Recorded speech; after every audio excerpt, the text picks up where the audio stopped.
আমরা কম বেশি কম্পিউটারে কাজ জানি, কিন্তু কাজের যে গতিটা বাড়ানোর জন্য আমাকে অবশ্যই কম্পিউটারের ব্রাউজের শর্টকাট কিগুলো জানতে হবে। আমার এই আজকের এই শর্টকাটটি হচ্ছে শুধুমাত্র কন্ট্রোল দিয়ে আমি 19টি শর্টকাট কি দেখাবো। আর এই 19টি শর্টকাট কি আপনি শিখে বারবার চেষ্টা করে তাহলে আপনি হয়ে যেতে পারেন খুব সহজে শর্টকাট কি দিয়ে আপনার কাজের গতিকে উন্নত করতে পারবেন। তো আমি প্রথম যে কাজটা দেখাবো সেটা হচ্ছে যে আমরা অনেক সময় দেখা যাচ্ছে যে এই ট্যাব, আমরা উপরে যে অংশটা দেখি ওখানে প্রত্যেকটা একটা ট্যাব। আমরা সব সময় একটা জিনিস ভুল করি, সেটা হচ্ছে যে রিলোড দেওয়ার জন্য আমরা এই অ্যারো বাটনটা ক্লিক করি, কিন্তু যদি কন্ট্রোল আর দিয়ে থাকি তাহলে আমরা খুব কম সময়ের মধ্যে রিলোডটা দিতে পারি। এরপর আমি আরেকটা কাজ দেখাবো, সেটা হচ্ছে যে কন্ট্রোল ডাব্লিউ।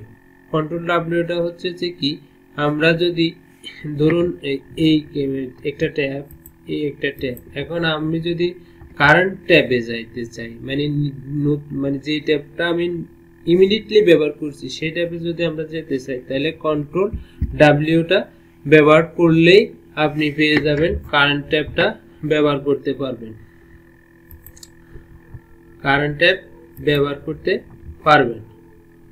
আবার আমি যদি কারেন্ট ট্যাবটা, ধরুন আমি কারেন্ট ট্যাবটা ক্লোজ করতে চাই, সেটা হচ্ছে যে আমি যদি কন্ট্রোল F4 দিই, তাহলে আমার যে ট্যাবটা আমি ওপেন করছি কারেন্টলি, তো সেই ট্যাবটা আমি ক্লোজ করে দিতে পারবো, মুহূর্তের মধ্যে ক্লোজ করে দিতে পারবো। তারপরে যাই, এবার আমরা অনেক সময় দেখা যাচ্ছে যে প্রত্যেকটা মাউসের কার্সর দিয়ে নতুন নতুন করে ট্যাব ওপেন করতে হয়। আর আমরা যদি একটা শর্টকাট টি জানি, সেটা হচ্ছে যে কন্ট্রোল টি জানি, তাহলে আমরা অনেকগুলো ট্যাব খুব কম সময়ে ওপেন করতে পারবো। এখন অনেক সময় দেখা যাচ্ছে যে আমাদের এই ট্যাবগুলো ভুলবশত কারণে কেটে দিই, তখন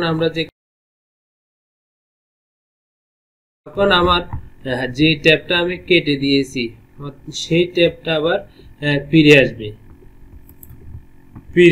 আসবে। তাহলে এবার আমি যদি, অনেক সময় দেখা যাচ্ছে যে অর্থাৎ আমাদের অনেক কিছু কি করা প্রয়োজন, জুম করা প্রয়োজন হয়, তাহলে আমরা যদি কন্ট্রোল প্লাস দিই, তাহলে দেখা যাচ্ছে যে আমাদের এই যে মানে ট্যাবের, অর্থাৎ এই যে আমরা যেই ইউআরএলটা রয়েছে এই ইউআরএলটাকে আমরা জুম করতে পারি কন্ট্রোল প্লাস দিয়ে।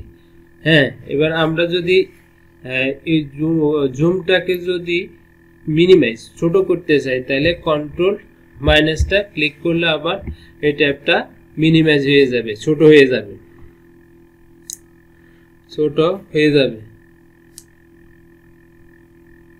এবার আমি যদি কন্ট্রোল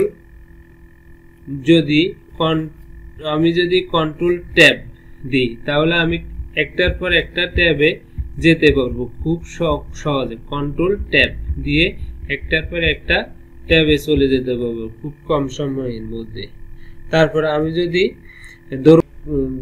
কোনো শব্দ বা কোনো কিছু খুঁজতে চাই, তাহলে আমি কি করতে পারি, কন্ট্রোল F।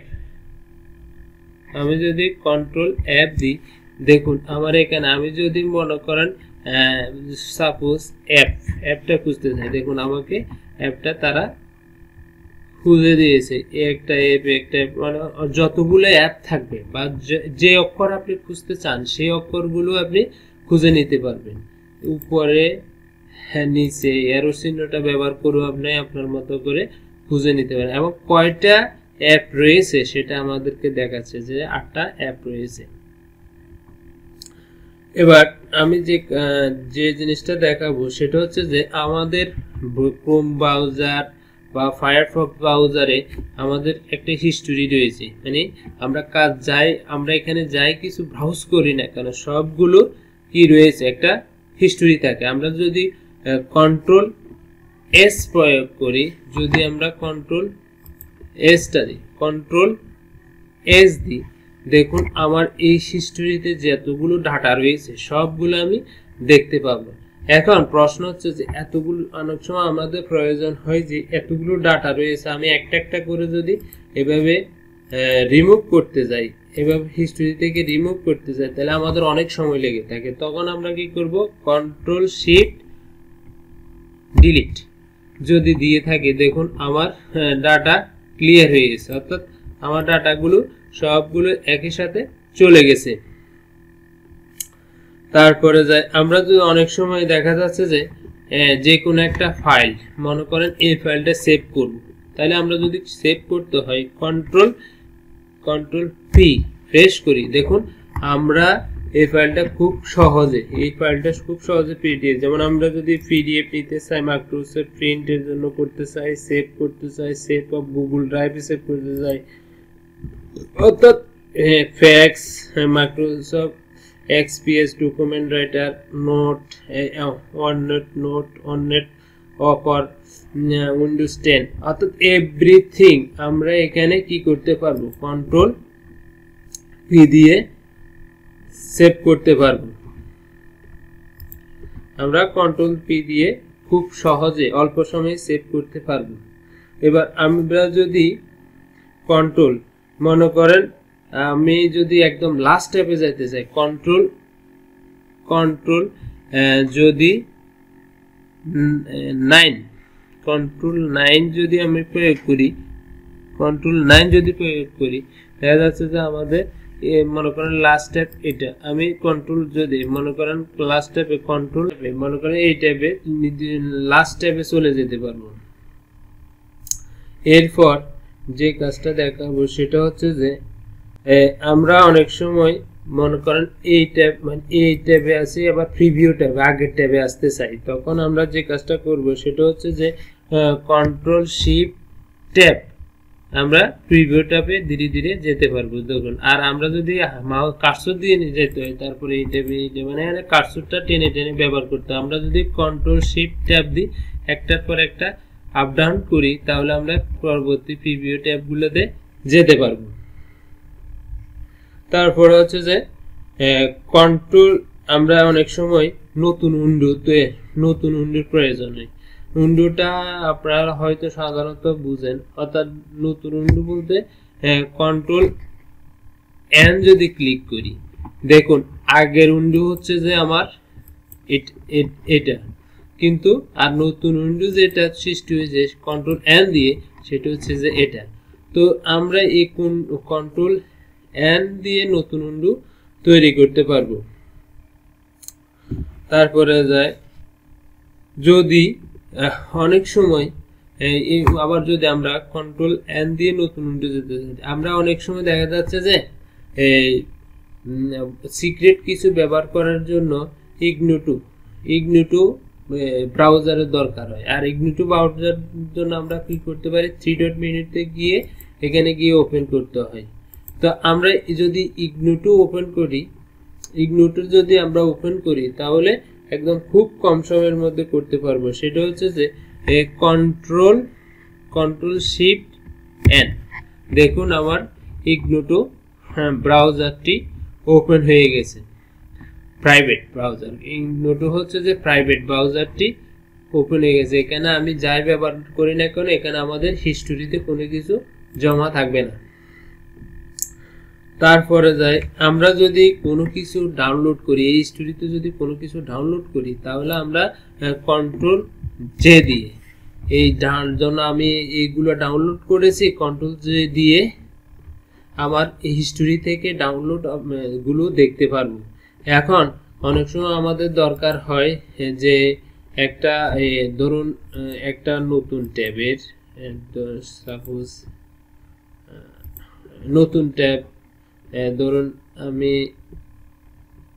এটা ওপেন করলাম, এখন এখান থেকে আমার এখানের একটা যে কোনো একটা মনে করেন সাপোজ এই ভিডিওটা বা যে কোনো একটা ভিডিও আমার ভালো লাগছে, ভালো লাগলো, তো ভালো যেহেতু লাগলো মনে করেন ভিডিওটা ওপেন করে আমি কি করব সেটা হচ্ছে যে কন্ট্রোল ডি দিয়ে, অর্থাৎ কন্ট্রোল ডি দিয়ে আমি আমার বুকমার্কের মাধ্যমে এই যে বুকমার্ক, এই বুকমার্ক মাধ্যমে সেভ করতে পারবো কন্ট্রোল ডি দিয়ে। এ হলো আমার এই 19টি কাজ। কিন্তু আমি আপনাদেরকে একটা দুইটা বোনাস দেখাবো, সেটা হচ্ছে যে আমরা যদি গুগল ব্রাউজ, ক্রোমো ব্রাউজে অথবা ফায়ারফক্সে যদি কোনো হেল্পের প্রয়োজন হয় তাহলে আমরা F1 দিয়ে ক্লিক করলে দেখা যাচ্ছে যে এখানে আমরা কি করতে পারি, এখানে সার্চ করে আমরা যে কোনো হেল্প আমরা F1 দিয়ে করতে পারবো, মানে সাহায্য নিতে পারবো গুগল ক্রোম ফায়ারফক্সে। তারপর আর যে কাজটা দেখাবো সেটা হচ্ছে যে আমাদের অনেক সময় দেখা যাচ্ছে যে ফুল স্ক্রিনের দরকার হয়, তখন আমরা যে কাজটা করবো সেটা হচ্ছে যে কন্ট্রোল যখন আমাদের ফুল স্ক্রিনের প্রয়োজন হয় তখন আমরা F11টা দিব। দেখুন আমার ফুল স্ক্রিন হয়ে গেছে। আবার যদি ক্লিক করি রিড করি, মানে আবার ক্লিক করলে আবার আগের স্ক্রিনে চলে আসবে। এই হচ্ছে আমার আজকে ব্রাউজারের কন্ট্রোল দিয়ে 19টি কাজ এবং 2টি কাজ বোনাসের টিউটোরিয়াল। আশা করি যদি আপনাদের ভালো লাগে তাহলে আমার ভিডিওটি দেখে আমার চ্যানেলটি সাবস্ক্রাইব করতে পারবেন। সাবস্ক্রাইব করলে হয়তো আমি যখন অ্যাডভান্স টিউটোরিয়াল ফ্রিল্যান্সিং এর ভিডিওগুলো আপলোড করব সবার আগে আপনি পেয়ে যাবেন। এই জন্য আপনাকে আর কোনো দিকে যেতে হবে না।